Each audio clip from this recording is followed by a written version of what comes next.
Mudzimai uyu ndiVimbai Choga akachengetesa batsirai Rocky, mwana anonzi Admire Rocky kwe 25 years kusvika iye zvinezvi azoti ndave kumupa baba vake chaivo vanonziwo Joseph Mashanda. Takataura nehanzvadzi yake akatipawo pfungwa dzake panyaya iyi. Aiwa, hanzvadzi ndedu hatitombofita takaitoirasa ende ticharamba takatongobatana because hatizivi kuti kwaachaenda achanotambirwa sei. Because ava babaka takatovaona kuti havatori baba vakanaka because kana vakatomboramba nhumbu iri yavo wozobvuma nhasi kuti ndewangu mazoziva sei kuti ndewenyu kopa mwasi. Transform and beautify your house with Macho Building Contractors, where we specialize in all forms of tiling for a smart finish on your domestic walls and floors, as well as industrial applications. If you need carpentry works done for you, from ceilings to internal and external doors, our experts ensure quality that lasts. If your home is in need of any repairs, our building maintenance services will restore your property to its best condition that will shine. Remember, the value of your home is all about how you finish it. Elevate the value of your property today. We are found in Mvuri, Glendale, Concession, and anywhere in Zimbabwe we can come. For a smart finish, call Macho Building Contractors for a free quotation on 263-786-898-873. Tinotenda zita renyu rizere ndiani? Zita renyu rizere? Ndonzi Patricia Nyamumba. Ngatichitaura nemunin'ina wenyu Violet, iri nyaya yekuti baba venyu imimi vaRocky, batsirai Rocky, vakachengeta yatinoti hanzvadzi yenyu kwemakore anosvika 25. Nyaya iyi yakasvika sei munzeve dzenyu? Ndakatoudzwaona baba vachiti mwanangu unomboziva here kuti mai vako vakugara kuBindura, asi vakazondifonera vachiti babadzi handichakwanisa kugara nemi nekuda kwekuti adi uyu ndakakuchengetesai asi mwana wenyu. Ndakati baba munoreva kuti kudii? Zvikanzi ndozvavakatotaura kuti baba adi mwana asi wenyu ada kuenda kumusha kwake, saka ndoda kutoti ndimuendese kumusha kwavo. Saka handisi kuziva kuti ndongoenda here ndisati ndakuudzai, saka ndangoti ndingobuda pachena. Saka inini nezvenyu handichada. Takati saka imi baba makatobvuma kurambwa, vakati ko ndaigodii? Ndatoudzwa munhu andiudza kuti kubva pasi pemwoyo wake. Vasati vataura baba takatanga kumbonzwa ari makuhwa achingotaura muchinzwa here chikutaurwa, muchinzwa here chikutaurwa. Takati ingotiudzai. Tikaenda kuudzwa natete wekuchiweshi kuti ndoyakaitika kakumba kwa baba wako. Baba ndobva vazondifonera vachindiudza. Ndakati inga zvakaoma. Ndobva vazondisendera maaudio. Zvikanzi wonzwa maaudio abva kuna mai vako. Nditonzwa mai vacho vari kutotaura rafu kuna baba. Vangaitaura rafu yekuti imimi baba adzi makandiroora, handakagara nemi kwemakore akawanda musina kundiroora. Saka adzi akuenda kumusha kwavo, but imimi hamubhadharwe nekuda kwokuti hamuna kundibvisira pfuma. Saka adzi achangokutengerai gumbeze chete. Ndakati nai baba zvinoita here zvokuti munhu angangokuudzai kuti anokutengerai gumbeze? Ko vakutotonga ndivo kava havafaniri kutaura izvozvo, nekuti imimi ndimunotozotaurirana nababa vaadzi kuti shamwari ndakachengeta mwana wako kubva iri nhumbu kusvika pa 25 years, ndakakurodzera mwana wako, ndakamuendesa futi kuchikoro, unoti kudii? Neve kwachoga vacho ndo vanogona kutaurirana. Takanzwa kuti akatoreswa license. Akatoreswa license. Akapinzwa basa. Ende mazuva akatora license ndakatoenda naye. Mazuva akatora ndo mazuva ndakatorowa rangu. Saka ndizoti license iri richafamba sei? Chero vakachinja madetails kana vakadiswa ka license achatora patsva here? Achachinja here? Achatisira here? Achazvifambisa sei? Apa zvese izvi amai vanozviziva kuti baba batsirai Rocky vakachengeta mwana, vakamuchengeta, vaimuchengeta semwana wavo, ivo vachitoziva havo mupfungwa dzavo kuti mwana wandiri kuchengetesa batsirai uyu haazi mwana wake. Ichozvo ichokwadi, noti mai vanotozviziva because pane pairwara munyina wangu uyu. Pakauya hanzvadzi yangu inonzi Samuel akatotaura kuti iwewe zvaunoita baba panapa kaizvi zvinotiratidza kuti iwewe unenge usiri mwana womusha medu. Ndofunga usi mwana womusha kuti vanhu vakati aiwa Samuel usataure izvozvo, chiti hazvitaurwe izvozvo zvinoita sei? Zvinopesanisa vabereki. Iye akati aiwa simba rina Admire rekuti anoda kumisidzana nababa, isimba rakaita sei iroro? Anenge achimbotembei? Zvinoreva kuti haasi wemusha medu. Vanhu vakabva vangoti aiwa ngaipere. Yabva yatopera because tanga taenda unoona murwere airwara ndobva kwazobuda nyaya dzipi idzodzo dzokuti Adimai hasi kuwirirana nababa. Saka ndobva tazonzwa iwoyi yatozobudawo after chi madays kunzi ndozviripo Adimai so. Saka naiye Adimai wachona anzi akatozoshamisika kuti utaura kuti baba ava vasi vangu chirudzi, akatoda kutozviuraya. Baba vakaswera vakarara vachitadza kurara vachimhanyisana naye vachimubata vachidii achida kuzviuraya. Kwosvika rimwe zuva asati aziva kuti hasi mwana wekupi wekwaRoki aimhanyisa tractor anzi zvekumhanya zveiri musoyabhinzi. Baba ndobva vati kona Adimai kana uchifambisa tractor uchidai urikuedza kuti asi ko wakabeuka unozodii unoda kutipa basa isa hatina kana mari. Adimai anzi akangomhanya netractor akabva angosvika ndobva anopaka tractor. Apaka tractor iyaya akabva atotora mushonga wake ndobva atonwa. Ndakazongofonera kunzi mai Edi mhanyai hospital, Adimai anwa mushonga, uyai nemari yakati. Ndakamhanya nemari, mangwana uyai nezvakati, endai kufamasi munotenga zvakati. Ndichimhanya natete wangu wokuGlendale nemunyinyi wangu wokuGlendale tichimira nemumwe wacho wokufulasi kusvika Adimai azobuda akatopora tiinaye. Ndakatomuti Adi unoziva here kuti iwe dai wanga wafa wongochishura mama vako, because mama vako ndo vakabereka vana vaviri asi Dedi vakabereka vana vakawanda zvekuti vanga vasina kana dambudziko.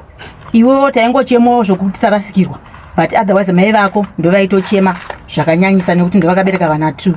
Dedi aiwa vane danga. Mai vakati taura hako mwanangu. Iwo mai Adi vakataura hako mwanangu ndati ndimi ndimai torasikirwa bosi isusu takawanda ende takasara. KwaRoki kune mhuri yakakura. Because sekuru vedu vaiva nevakadzi 10 vakazosara vaine vakadzi 7. Pavakadzi 7 ipapo mumwe nomumwe ane vana vake. Mumwe aiberekawo 7, mumwe achibereka 8, mumwe achibereka 5. Saka takawandisa. Tinonzwa zvekare kuti Adimai paakaendeswa kumusha kwababa vake vanyowana vakuKipton, baba venyu imimi vabatsirai Roki ndo vakavapa mari yekuti vaende kunoona baba vanyowana. Asi vadzoka kubva ikoko havana kuda kupa baba venyu feedback yekuti dare ravagara uko ranga richiiti ramangwana richamiswa sei neugaro hutsva pakati pemwana uyu Adimai nemhuri yake Nyowani neyenyu mhuri yekwaRoki. Ichokwadi ndozvazotirwadza kuti tizosvika pakuzoudza DJ Grid kuti muneonawo sei nyaya iyo DJ, because kudherera kako kwekuti munotaura kuti endai nemwana, andivatakura mwana vaenda naye kumusha, mwana uzodzorwa kunzi enda futi kwadhedhi vako, wosvika hakuna chaunonotaura, ivo havana chavachataura. Voti anzi baba Sainai vakanditi kana masvika kuna baba Adzi vanondikandira please call me kana kuti vanondifonera. Zvingaite kuti ivo ndo vanofona, ivo ndo vane chironda, ndo vakachengeteswa mwana, vofona futi ndovapa mari futi, vovapa futi mari.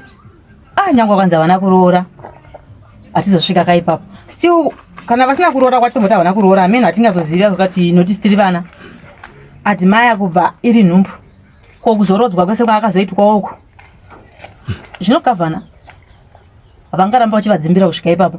Plus tongoti vagara ndofunga vamheno zvinongoitika kufamily, because ivo baba Sainai vanonzi vakambochengetawo mwana akazotorwawo nemumwe murume. Amuri kuti baba Sainai ndiani mumuri? Sekuru Adimai, hanzvadzi yamai Adimai. Sekuru Choga. Kune mwana ainzi Paida Moyo akachengetwa nani naChoga, achinzi mwana waChoga. Ndobva atoroorwa kwago unonzi kwaaniko zviye ikoko aroorwa ikoko. Ndobva vazonzi baba Sainai Paida wateti ndewenyu asi mwana wani wenyu, mwana wokwakati. Mwana uyu ndobva atorwa achiendeswa kupi ikoko. Vai vakatopopota vakanetsana navo vakazoenda vakatora chitupa chavo vachiti ndipei chitupa changu, but zvakazoshamisa ndezvekuti mwana uyu haana kuzorarama. Akazongodona asi anga atove nevana vake 2, atove nenhumbu yechi3, akabva atofa. Akafa last year musikana ainzi Paida Moyo, aikazotsepa paasikara. Todzokera kuna mainini venyu, mudzimai wababa venyu vanondo baba amai vaAdimai. Tingati munhu akaita sei tichitarisa kuti akachengetedza baba venyu mwana for 25 years asina kuzvidura? Munhu akaipa nekuti chandoonaka makore avakagara nesecret yavo yakakura. Dai vakangorambawo vakangoshinga sekushinga kwanga vakaita kubva pekutanga, because apa vongovarwadzisa baba vangu, but vatonyanyorwadzisa mwana wavo nokuti mwana ndiye akutondotanga kunodzidza upenyu hutsva kune imwe family. asi yota chanobatana nevanhu ivavo zvakaita sei nekuti nesu takabatana zvisingaiti taiwirirana zvokunyatsoziva kuti iyi hanzvadzi yangu iye achiziva kuti ava ndisisi vangu pese paanoita problem anototi sisi ndaita tsaona yakati sisi ndibatsire nezvakati tichibatsirana kuti ndaitazozva kuti uyu mwana wababa wangu saka amai vakatadza pasine kudenga because ivo nyango pavakauya mufamily sanditi vadiki zvedu chinzi kwauya musikana abva kuKipten ane nhumbu yabatsirai saka batsirai ari kuramba kuti nhumbu haisi yangu but vanhu vakati aiwa munhu haapenge kuuya nenhumbu achiti ndeyako but nhasi 25 years munhu akuchibuda manje pachena kuti mwana haasi wako aiwa ipapo vakatadza mai ndimai but vakatadza pamaaudio amai venyu vava ndo amai Admire pane pamwe patanzwa kuti vakamboenda kuna baba chaivo baba vaAdmire ndokubva varamba vasati vauya kuna baba venyu munoionawo senyaya kana ivo vacho vakunzi baba Admire saka kutongotova ngogona kungotambira havo dai vari vamwe vaingoti aiwa ndisati ndatambira mwana dai taenda kuna Tinashe Mugabe tanoona kuti zveshuwa here ndewangu because zviri kunzi mwana uyo anga achinzi ndiwo wamwe ticha abva azombonzi ndiwo kwaanhengi saka isinga tiri vana tichingodzinzwa tichiverengwa ka saka veduwo vakangochiviva because baba vedu vaiva nemari panguva dzipi idzodzo saka munhu akatarisa kuti kusaiti kwakanaka ndekupi kwandochengeterwa mwana kwakanaka ndekupi bva vangoona kuti kwaRocky ndokune family yakanaka ndobva vauya ikoko zita raakatopiwa izita remukoma wababa wangu vakashaya Admire vanosirana nababa vake Admire vava ndovapiwa zita saka apa ndofunga kana mufi pamwe ndiye akazopfekawo mai vacho kana menowo zvakafamba sei chakazovanetsa kuti vazosvika pakutaura kuti mwana haasi wako batsi ipo pane makore akawanda kudai patove nevazukuru vaviri wamuri kuti mufi ndiana Admire sazita akawa Admire right akapuwa zita rakaiswa pana mwana uyu atingati mwana wavo tichitaura panguva yakare tisati taziva kuti haasi mwana wavo ndovakazoti zita rangu pamakariisa harisi wedzinza rekwangu ndozvatakutongofunga kakuti pamwe but vakatofa kudhara nyange zita racho paakatopiwa vanga vatofa kare kapaya kuti pane zvazviri kuitika here kuna ivo amai Admire vachirarama vachiziva kuti mwana wandaisa mudzinza here haasi wemo zvingave zvava zviri kuvanetsawo pachezvavo ndifungoti pane chanisha kuitika but ndongoti semunhu akanga auya kuno kubhindura otherwise akaona boyfriend iri nani than baba vangu saka vakati iri zobha iri rega ndingoribudira pachena kuti mwana haasi wako nekuti vamwe vakaona zviri nani ndo mafungiro semunhu akambouya kuna baba vaona kuti vanga vari nani mazuva iwayo vakuda imwe mbinga futi iri pamusoro kuti ava ndimaneja akava akaona kuti maneja iko zvino chimaneja ndofunga vati dhakwei plus ivo vakugara kumayadzi pavakazongoona tanga kugara kumayadzi avanamboita kana 7 months kuti vazotaura nyaya yavo saka kuti vakaona zviri nani dhani zvipi zviri kufamba kuMislands nokuti ivo ndovakazoramba baba venyu ndovakazoramba murume ndobva vazobudisa nyaya yavo kuri kuti dai vakaramba vari ikoko vachikanga waya havaikanga yeya havaitaura kana dai vakaramba vari pahupfu pavanga vari pai havaitaura because vainzani kusitara vaipiwa re ainzi tantantsva ndigere tantantsva kuri kuti ndakagara neyese handina chakushaya mai guru vaigara vakaonda kudai mainini vachimhanya vachidiwa nababa vana vai vasingatomboinjoya vachingonzi kuna mudha Admire mudha kwaya kureva kuti kudi mudzara mukomana mukuru Admire saka ingonzi mudha ava vachinzi tantatsva ndigere tantatsva ndigere tantatsva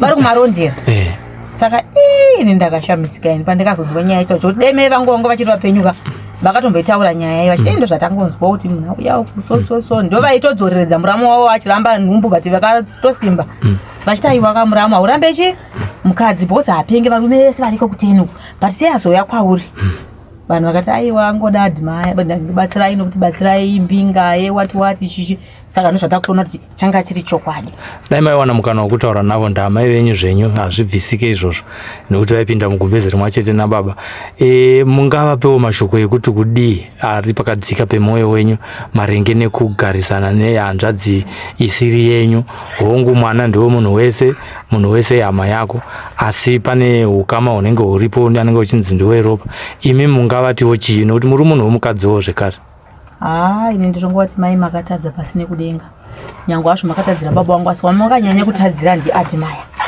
Admire makamutadzira pasine kudenga because makatomubviringira upenyu hwake murora wedu anga akatojaira kuti ana tete vangu ndi ava Batiko zvinhu zvakutonotanga unoona vamwe ana tete vasina kutombojairana navo. Hatizivi kuti ndaana Soko here kana ndaana Nzou. Hatitomboziva kutoti iye Adi kuti achanogamuchirana sei nevamwe vake. Because isu tanga takatozvigamuchira because taitongoziva kuti ndewedu. But paakuenda manje hatizivi kuti achanotambirana nevamwe sei. Because kana anga achine hunhu hwanga aita kwedu isana takajaira kuti ndevedu kana vakadhakwa tembo vanodai. Saka tisingazoziva kuti kana vazoenda kwaNzou wekwaNzou vanozvitambirawo sei. Because kana akatorerwa netembo akatofema mweya wetembo. Because akatokura achiri chitembo. Saka nekwaanotoenda anotamba atongori chitembo vakatouraya mwana amai. Mimi tichikupedzisa hurukuro yedu. Now that maakuziva kuti haizi hanzvadzi yenyu chaiyo. Imimi akuda kuenda kumusha kwake sekuti ndo nyaya iri kufambirwa mazuva ano. Vakamboenda musi wa24 kuKipu10 chinoratidzwa mhuri yake. Imimi mungade semunhu ari kusenza kupurazi kuna baba venyu futi. Mungade here kuti varambe vachisenza pamwe chete? Aiwa. Adi hafana kugara nababa wangu because Adi ainetsana nababa wangu. Ukama hwedu naAdi hauperi because anotoziva kuti ndiri sisi vake. Ende nditori sisi vake ende baba ivo vaindi baba vake but vachigarisana manje. Hazvichaite because mai vake vachamutuma kuti iwe uyu haisi hama yako kana ukamudai utore chinzvimbo because vanenge vachirwisana pabasa. Kuti da kutotora chigaro chani chababa. Saka hazvichaite kuti vashande panzvimbo imwe chete. Baba vake vanyowani ndio vachamutsvagira zvakadiwa namai vake. Saka ngaachinotsvagirwa basa nababa vake vanotanga upenyu hwavo hutsva vari ikoko kwababa vedu. Hatichatodi isu kana timufambira Adi tichamufambira ari kumba kwake. Ngora akatichemera kuti ndaifungidzira kuti tingazoparadzana nemuparadziro unokwadi wakadai. Iye mukadzi wa Adi mai. Mukadzi wa Adi mai kuti handaiziva kuti mai ndo zvavanoita ndo zvavachazoita kudai. Achaitarisira zvipi izvozvo? Aida kutomboroora mazuva apfuurayo but akatadza kutoroora. Takatoona kuti aiwa haisi tembo because tembo inogona kuita 4-5 pakadzi. Saka kureva kuti zvishwa yanga isiri tembo because tembo inoita 4-5-10. Zvino wakatoirambidza chayagwinyira ndichocho.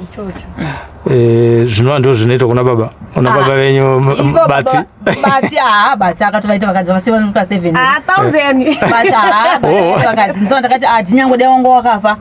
Mai vako vakaita vana 2 ndo vanga vane nhamo. Because iwo wangu wakaita mukomana mombe but kumashure kune vakomana vakatodi vakatozozara vakawanda. Saka iye zvinezvi pane vana apa vane mabirth certificate ekumusha kwaRocky. Iye ane chitupawo chekwaRocky. Imimi mune license rekwaRocky. Imimi mungade kuti varambe vachishandisa surname iyo here kana kuti mune muda kutoti ngavatochinjawo? Aiwa nevana vake. Ngavatochinja zvichaitika. Zvekwakesari kwakesari. Zvakadiwa namama. Adi haana mhosva asi zvakadiwa namama. Mama ndo vakatokonzeresa life yaAdi ende life yaAdi ichatonetsa kumberi kwesoko because sisi tichingonyunyuta tichingodi zvinova zvinhu zvinozokanganisa life yaAdi. Zvamungada pane zvimwe here zviri mudundundu menyu zvamusina kutaura zvinoenderana nekugarisana zvakanaka nekuroorana muwanano zvakanaka zvingaite kuti tirambe tiri vanhu kwete kuti tisaite kunge imbwa? Tinongoti vanhu vari mudzimba chengetedzai dzimba dzenyu. Kune avo vari kuchengetedzwawo varume vana vasiri vavo zvinhu zvakashata. Wakatoona watoti une nhumbu yako wadiwa nemumwe murume gara wangomuudza chamwari wandida but nhumbu yandinayo haisi yako. Zvinhu zvakangonaka kana achikuda nongokuda zvakadaro achiziva chokwadi kwete kuti unosimba nekuti nhumbu ndeyako uchinyatsoziva kuti nhumbu haisi yako paachazozviziva muchazogarisana sei. Saka unoda kuti uzodiwa nemurume wako muzogarisana iva munhu akavimbika. Ndosaka ndiri kutaura kuti aiwa vanhu kutsikanai nevarume venyu muchengetedze dzimba dzenyu. Ingodiwo nemurume wako iwo godawo murume wako kwete zvozoti gumbo panze gumbo mumba. Zvinhu zvakashata zvinozopa kuti upenyu hwako huve upenyu hwakaoma. Kuva musingu chinhu chakaoma kuti ndiwe baba ndiwe mai chinhu chakaoma. Isu kutongopenyawo kudai inyasha dzaMwari asi zvinhu zvakatooma. Tinotenda maita basa nehurukuro nesu yamaita pano paSly Media TV. Tinozviitira kuti vamwe vanhu vazhinji vadzidze nekuti zvinonzi kugara nakaona dzevamwe.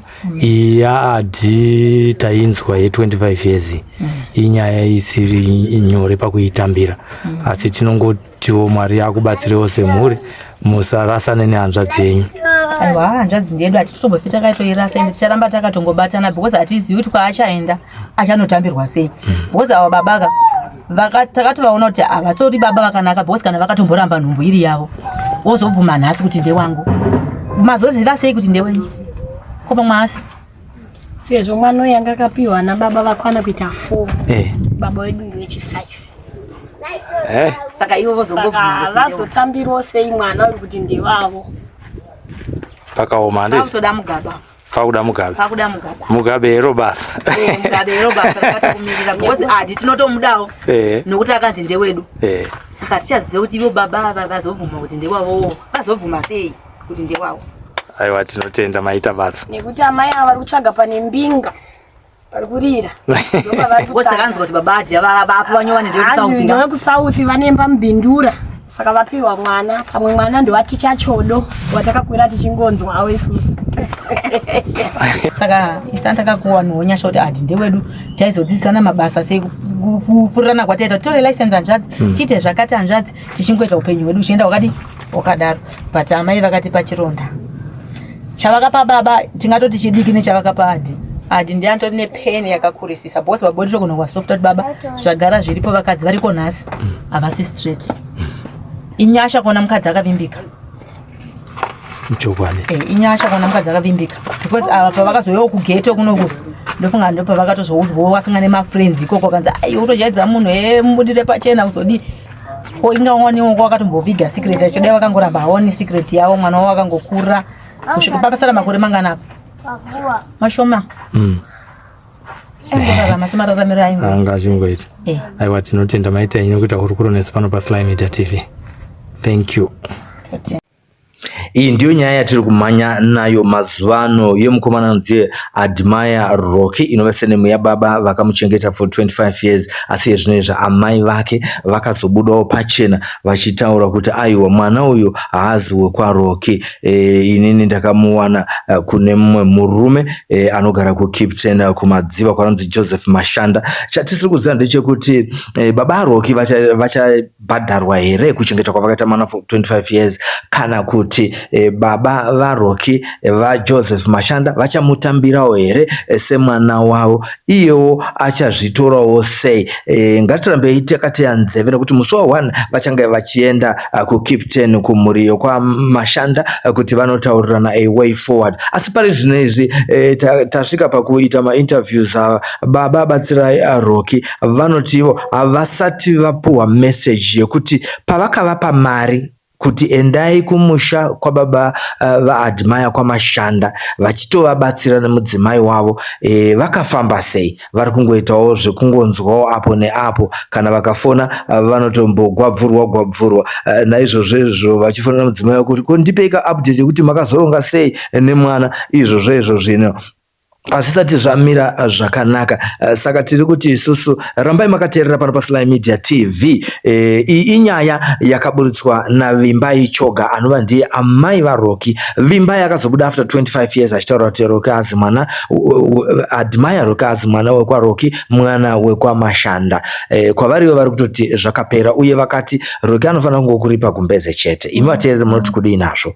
Hatisi kuziva kuti baba vaMashanda vachamutambirawo here mwana iye kana kutiwo haazwe ikoko semunhu akambonyepa kwaRocky anogona kunyepa zvekare kwaMashanda nekuti tanzwa kuti pane vanhu vakawanda vanga vari kunenedzerwa nhumbu iyoyi kubva pekutanga. Subscribe pano paSly Media TV zita ndonzi Mukoma Sly. Kana mune nyaya dzakadai dzinoera zvinosuwisa zvinoshamisa ndiroverero nhare pa 263773761 inini I sign out.